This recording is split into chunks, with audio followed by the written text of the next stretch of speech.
And welcome, ladies and gentlemen, from across the Louisiana plain. Welcome to our platform where we are unapologetic and bold in our expression and in our protection of constitutional conservatism, day by day draining the Louisiana swamp. My name is Chris. And I'm Danielle, and this is the State of Freedom.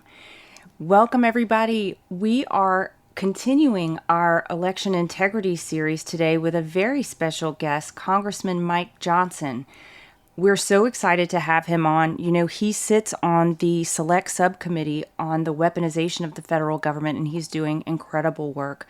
So we're just really, really thrilled for the opportunity to get to sit down with him this morning and have a conversation. Before we get to that, let's start with the scripture of the day. It's Ephesians 2, verses 5 through 9, and it says, "Even when we were dead and doomed in our many sins, he united us into the very life of Christ and saved us by his wonderful grace. He raised us up with Christ, the Exalted One, and we ascended with him into the glorious perfection and authority of the heavenly realm. For we are now co-seated as one with Christ. Throughout the coming ages, we will be the visible display of the infinite riches of his grace and kindness, which was showered upon us in Jesus Christ. For by grace you have been saved by faith. Nothing you did could ever earn this salvation, for it was the love gift from God that brought us to Christ. So no one will ever be able to boast, for salvation is never a reward for good works or human striving." And I was just really drawn in by the words visible display, that we will be the visible display of the infinite riches of his grace and kindness.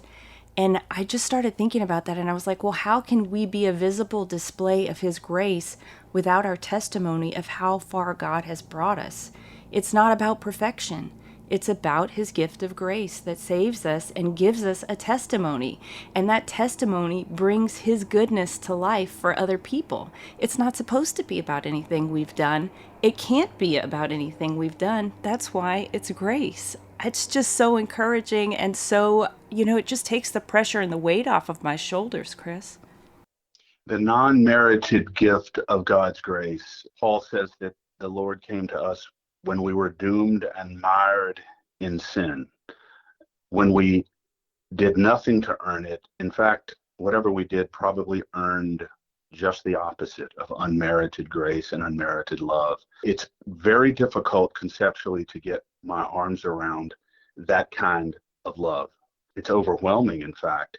My whole life, Danielle, I have felt that I had to do something to earn God's love, to earn God's affection. In fact, when I was studying in the Jesuit seminary, as a gift, some of my seminary brothers made it out of clay, a little dollar bill, and they gave it to me so that every time I looked at that dollar bill, I was reminded that I can't pay God anything. I don't have to pay God or buy God's mercy, not with a dollar, not with $1 trillion. It doesn't matter. And it's unmerited grace. It's a gift. It can be very difficult to really, really understand that. So many people go through life so burdened down, so beaten down, that the idea of God's limitless love pouring into their heart is almost something that's unfathomable. And of course, that's where the world wants us to be, isn't it?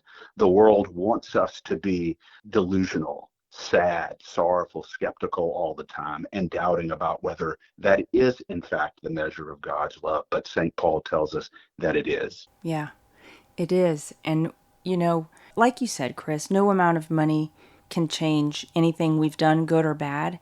No amount of contrition can do that either. It's just by the acceptance of grace. It's the acceptance of the gift. And that brings freedom. That brings full freedom. Yes. And speaking of a gift to the world, joining us on the State of Freedom this morning, the chair of the House Republican Conference. There are a number of conservative representatives who are doing so much to address a number of important issues, not the least of which is the what is known as the Chevron doctrine, this doctrine that allows unelected federal bureaucrats vast power to interpret law, regulate our lives. We didn't elect these people. Congressman Johnson, you and Senator Ted Cruz filed an amicus brief. Thank you for joining us. And if you would tell us what is going on here in your efforts to roll back all of this power that seems to be accumulating against American citizens by people who we did not elect. Yeah, thanks, Chris. Great to be with y'all. That's a big issue. The Chevron doctrine is a legal term, but it has caused all sorts of chaos in all of our lives. We all know that the administrative state, the regulatory state, is running every aspect of everyone's life, no matter where you live around the country. And this is not what the founding fathers intended. It does not comport with our constitutional order of limited government. And so this is why we have so many problems in the economy and the culture and elsewhere. So, I think it was Thoreau that said there are thousands hacking at the branches of evil, the one who is striking at the root. And we're really convinced that if we could overturn the Chevron doctrine, which is a Supreme Court created doctrine, then we could begin to right many of these wrongs. And when we got our really solidified conservative majority on the court, the three appointments from President Trump, and all the hard work that had been done for decades, we knew that we would have an opportunity because we have originalists there, and that is people who are textualists. They read the Constitution and they want to apply it as it's written. And so these court-created doctrines are something that we feel like the majority of this court is apt to overturn. We saw some good evidence of that during the last term of the court, where they issued the big opinion in EPA versus West Virginia. And that was a case that came down right after the Dobbs opinion, which of course took all the air out of the ring because it overturned Roe v. Wade. But I think it's of equal import because that opened the floodgates, we believe, for the building of precedent. And in real quick summary, in layman's terms, what they did in West Virginia was the court clipped the wings of the EPA, the Environmental Protection Agency, because they were acting in an out of control manner. And they basically were trying to shut down the coal industry in the state of West Virginia because of their radical climate agenda. And the court pointed out, guess what, federal agency? You don't have the authority to do that. That's something that the Congress has to do. And so that was a great precedent, and we have to build upon it. And we think we have the opportunity now to finally get Chevron overturned. And if that happens, then the courts will no longer be required to give deference to agency rulemaking and effectively lawmaking. Instead, they'll have to give it a thorough review by the court. So we think this is a great development, a great opportunity, and potentially a big moment in our legal history.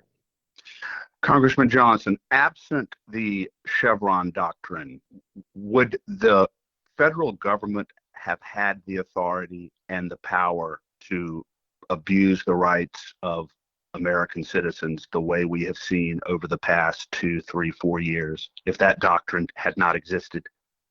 I think that's a great question, Chris, and a lot of people have asked that question. I think the answer is no. I mean, these agencies have been empowered by these court precedents to effectively act like little tyrants. I mean, these bureaucrats, nameless, faceless bureaucrats, who we have real difficulty holding accountable because they're buried in these agencies.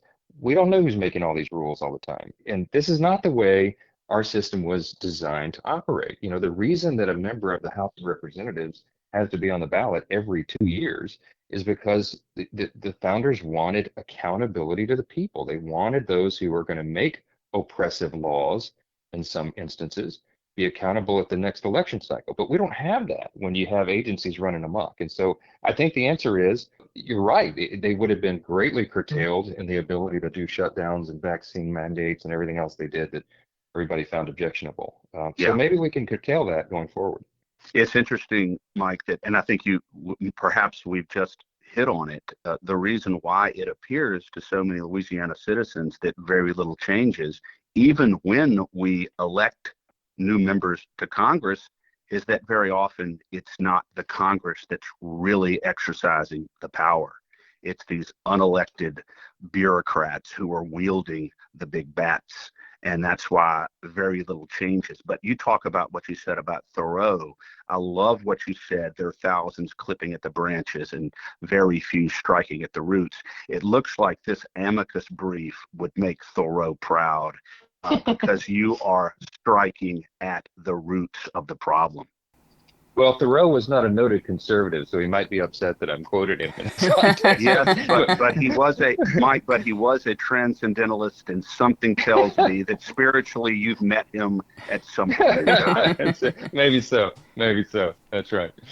No, it's a good point, and I'm grateful that Ted Cruz is always a leader on these kinds of issues, and we got a large number of members in both chambers to sign on. Obviously, all conservatives, because the liberals like this whole big government, big agency, deep state operation, because it allows them to hoist policies upon the people that they know they could never get passed through the Congress through regular order. So this would be a big change, a sea change, I think, in the way things are run. So we'll see. And President Trump obviously is one of the big nemesis against precisely the kind of deep state that you've been describing here. Let me switch gears just for a second, Mike, and ask you briefly about this massive suppression of First Amendment protected political speech that has now been proven in the Missouri v. Biden case, and it is chilling and it is stunning. And in response to that, you have brought forth a very good piece of legislation. I had a chance to cursorily review it, the Free Speech Protection Act, in response to really the draconian suppression of our speech that we have seen over the past 2-3 years. First of all, thank you for bringing that legislation. It looks like it has some real teeth in it. Tell us about the Free Speech Protection Act, because I guarantee you, if you ask Louisiana citizens across the plain, what is one of the biggest issues that face our state now, they will tell you the crushing of my speech on social media. So talk to us about the Free Speech Protection Act. Yeah, a little bit more about the context. So that court opinion you referenced, of course, I know y'all discussed it already, and I've discussed it ad nauseum on my podcast because I think it is so important. I wish every American would take the time to read it. The problem is it's 155 pages. That's both a blessing and a curse. The blessing part is that Judge Doty in the Western District of Louisiana was very meticulous in laying out the reasoning for the preliminary injunction that he issued against the Biden administration. And the curse part is that few people are apt to read all that. But start with the beginning on the first page where he says, in his own words, this is not Mike Johnson's, political rhetoric. This is a federal judge who looked at all the evidence and said, this is arguably, quote, the most massive attack on free speech in United States history. And what he's talking about is what we all knew this was happening. Intuitively, we all saw it happening on our own social media accounts during the last election cycle. And prior to that, in fact, this practice goes back to about 2017, really, with the deep state involvement. But when Joe Biden takes office in the White House in 2020, they began a deliberative process, and the court has verified all this through witness testimony and whistleblowers and documentary evidence, that the FBI field office in San Francisco literally was meeting regularly, almost weekly, leading up to the 2020 election with the big tech platforms in Silicon Valley. And the reason they used the San Francisco office is because it's right there in the epicenter of all the platforms where they're headquartered. So they had an agent named Elvis Chan, who's now infamous, and he led a group of FBI agents. And their task was to meet regularly with the platforms and give them lists of conservatives and viewpoints they disagreed with. And by they, I mean the Biden administration and its agencies, the DOJ, the FBI itself, the CDC. I mean, all these are listed in the lawsuit. And they would give the platforms these lists of people and postings that they wanted censored from the internet.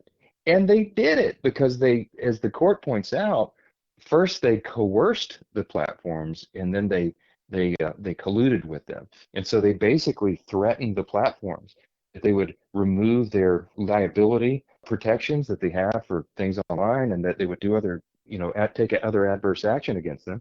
So they all fell in line immediately, and they did exactly what they were told to do. And so the judge says, the summary of the 155-page court opinion is, this had untold consequences upon the country. Not only were people's viewpoints about, for example, the COVID lockdowns, the vaccines, et cetera, censored and silenced and prohibited from people being able to share and view and discuss those, but he said it had huge impacts on the election itself. And the judge points out that because of this, millions of free speech protected postings were not allowed to be read by people and voters prior to the 2020 election. And specifically, the judge points out, for example, the story about the Hunter Biden laptop. It was completely buried.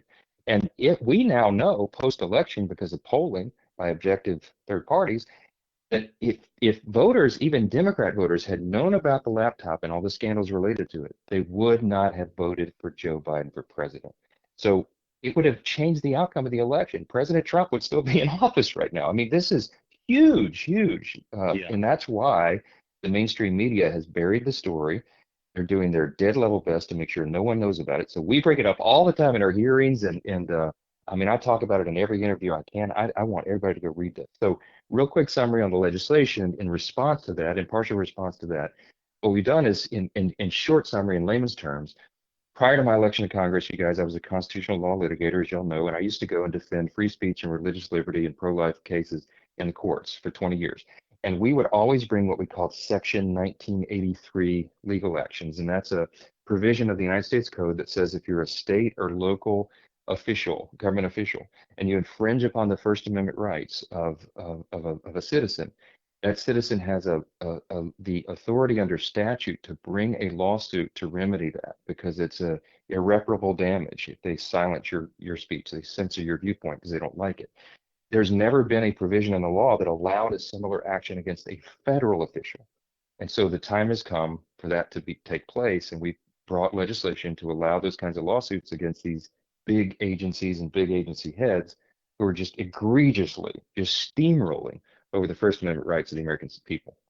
And it is absolutely, and it is not toothless. Looking through, there are some real measurable actions that would be authorized in the event that type of censorship occurs. Before Danielle asks a couple of questions, I want to say one more thing to make sure the listeners understand this.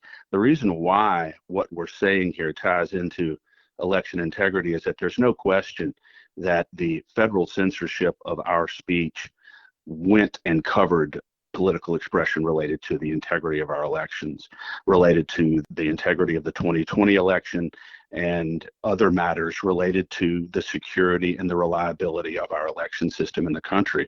No question about that. So you are protecting not only speech, Mike, related to COVID lockdowns, the Hunter laptop and all that, you are protecting our speech related to the integrity and the security of our elections.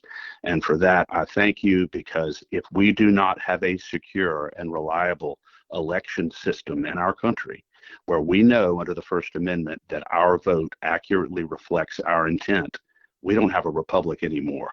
And I know that you agree with me on that. Well, Chris, I do entirely. Let me just throw in, you're exactly right. And the judge in this opinion listed that, the concerns about the integrity of the election and the systems and things that were happening around the country. That was one of the primary subjects of censorship. That was one of the main subject areas that the White House's emissaries brought to and the FBI, by way of the White House, working for them. And remember, the DOJ, the Department of Justice, and the FBI are supposed to be objective outside of politics, right? They were doing the bidding of the president himself. And it was so egregious. It wasn't just concerns about election integrity. It went as far as parody about Joe Biden. They were censoring jokes on the internet about the president, negative information about the economy. I mean, it's just the judge, in the judge's words, he said, yeah, stunning. He said, it's Orwellian, it's dystopian, and it is happening. This is not a conspiracy theory. And I think the other thing that we can't measure is the chilling effect that this censorship had on free speech. Of course, people seeing their friends and family members getting kicked off of social media shut people down, and people just got in line and said, well, I guess I'm just not going to post my thoughts any longer. Yeah, that's exactly right. Because if you did that, you would be subject to being sent to free speech jail also. Exactly. So you're right. People did not engage in the conversation. And the scariest thing is, if you squelch and suppress the free marketplace of ideas, then you lose a very basic and foundational element of what it means to be an American citizen, like an American free marketplace. You don't have that. That is what leads you right into tyranny. And that's why the founders were so jealously guarded the free exchange of ideas. And by the way, the price of free speech to our liberal friends who used to believe this is that sometimes you have to be exposed to viewpoints that you don't agree with. I Yeah, mean, that's the whole point. That's Shocking. the whole point. Yeah. exactly. Yeah. Well, just one last question because I know we have to let you go. But in terms of the agencies that are most to blame when it comes to the censorship regime, you've mentioned the FBI. I watched your public spanking of Secretary Mayorkas with great delight. So the Department of Homeland Security is in your sights. What other agencies would you say are to blame with the suppression of free speech as it relates to the election specifically? Well, the lawsuit, Missouri and Louisiana v. Biden, list a number of them. I think I don't have it in front of me, but maybe it's like a dozen of those. So, I mean, it's everything from the Centers for Disease Control to I think the EPA is listed. I mean, all of the various branches of the Department of Justice. I mean, they're all in on it. And so it's all manner of information. And the important thing here is that the common denominator is it's information and viewpoints that opposed the regime's narrative, right? So that whatever the DNC, the Democratic National Party, their political party platform and the narrative that's come out of the White House, anybody who opposed that or had evidence opposing it or viewpoints opposing it were targeted for suppression. Again, in the judge's words, not mine. This happened millions and millions of times. And so it's had a huge effect, an untold effect. We can never accurately measure what effect that activity has had upon our nation and how people view the truth and on these really critical, important issues. And as you noted, election integrity is among the most important of all. Because if we don't have people, if people don't believe that this election system itself is fair, and now if they don't believe that the system of justice is fair, then I don't know how we can maintain a constitutional republic like the one that is designed for us. And I Yeah. think you said that very well. And the mechanism, Mike, that our founding fathers, as you so well said earlier, the mechanism of redress and accountability runs through the First Amendment free speech clause, which is so very, very important that American citizens continue to have that fundamental right to question, to criticize, and to challenge the government. I know you know this. George Washington said that if you destroy the First Amendment, you destroy our free speech. Like sheep to the slaughter shall we be led. You're exactly right. It is so fundamental. On behalf, Mike, of the state of freedom, Danielle, citizens across Louisiana, and perhaps even Henry David Thoreau. I want to thank you for joining us today. Keep up the good work. You remain in our thoughts and prayers, and we have great respect and admiration for you. God bless you, sir. Thank you. It's mutual. Appreciate you guys. Have a great day. Thank you, Congressman Johnson. Have a great day. Thanks, y'all. Enjoyed it. Appreciate it. Chris, I just appreciate so much the work that he's doing, the fight that he is leading on our behalf. I mean, his representation for us in this subcommittee on the weaponization of the federal government can't be understated. It is so critical. In fact, if this work is not successful, if we are not able to roll back this draconian suppression of core protected First Amendment speech in this country by our government, then we simply don't have a country anymore. That's why the work that Congressman Johnson is doing is so very important. Senator Cruz as well.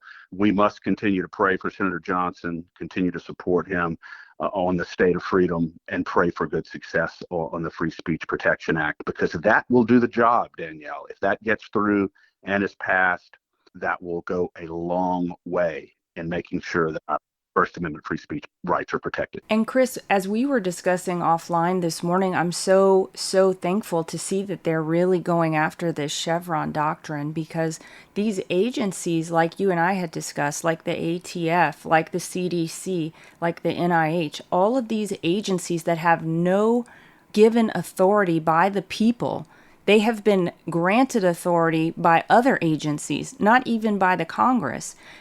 Their tentacles have wrapped themselves into our lives, and they are harassing us at every step of the way. I mean, including the IRS, right? That is a perfect example. We have, like Mike said, Danielle, this is the administrative state run amok. We have people exercising great power over us with zero accountability. That is the definition of a totalitarian regime. And that has to change. And I hope this amicus brief is successful, and I hope that they are able to roll that back so that the people who make decisions that directly affect American citizens are accountable for the decisions that they make, because right now, very often, they are not. Yeah, absolutely. And, another thing that Congressman Johnson is working on is a common sense approach to securing the southern border. And that is just huge, not only for our national security, which is very, very obvious, but it's also huge, I think, for the security, one aspect of the security of our elections, as these migrants, illegal immigrants are coming into the country. And we know there's a big intent behind this illegal immigration, this flood of our southern borders, to grant voting rights to people who are not even here legally. No, there's no question about it. New York, I believe, already passed a local ordinance allowing illegal immigrants to vote in municipal elections. So it's coming. There's no question about that. And Danielle, it's just common sense. When you're allowing massive amounts of illegal immigrants to come into your country and you don't know who they are and they're really accountable to nobody, you don't think that at some point is going to have an effect on our election system when you have a big Democrat party that knows that they can get enough of them to be able to vote for them legally or illegally? They stay in power. There's no question that this is not going to have a bearing on our election system. And that's probably the reason why you see very few Democrats saying anything to oppose this massive flood of immigrants coming into our country, because in many respects, it benefits them in their quest to maintain their political power. I mean, so well said. Absolutely. But I think one thing that's interesting is that I've heard that there are groups, conservative groups, going down to the border and educating illegal immigrants on the fact that the Democrats want this country to be a socialist nation.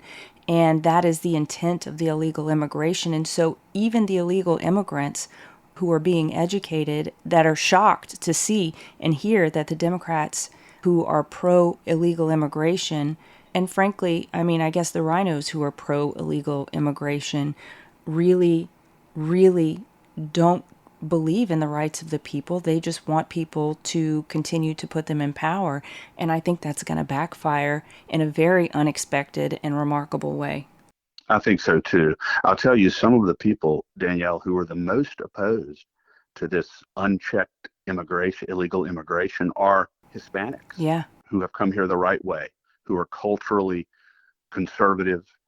They believe in family. They believe in hard work.